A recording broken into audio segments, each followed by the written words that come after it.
जत शहरातील बंद केलेले कोविड सेंटर पुन्हा सुरू करण्याची मागणी।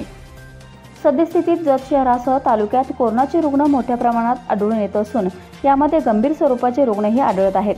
त्यामुळे प्रशासनाने जत येथील बंद केलेले कोविड सेंटर पुन्हा सुरू करावे अशी मागणी Republican party of India Athawale गट सांगली जिल्हाध्यक्ष संजय रावजी कांबळे यांनी केली आहे, अशी माहिती शेतकरी मराठीचे जत तालुका प्रतिनिधी अतुल कुलकर्णी यांनी दिली। याबरोबरच हे बातमीपत्र संपले। पुन्हा भेटूयात पुढील बातमीपत्रात। तोपर्यंत नमस्कार। YouTube वरती सर्च करा शेतकरी मराठी चॅनल। शेतकरी मराठी चॅनलला सबस्क्राइब करा। तसेच चालू घडामोडी व नवनवीन व्हिडिओ पाहण्यासाठी बेल आयकॉनचं बटन दाबा। शेतीविषयक माहिती, संगीत, पर्यटन, भक्तिमार्ग, बातम्या व इतर माहिती असणारे एकमेव चॅनल।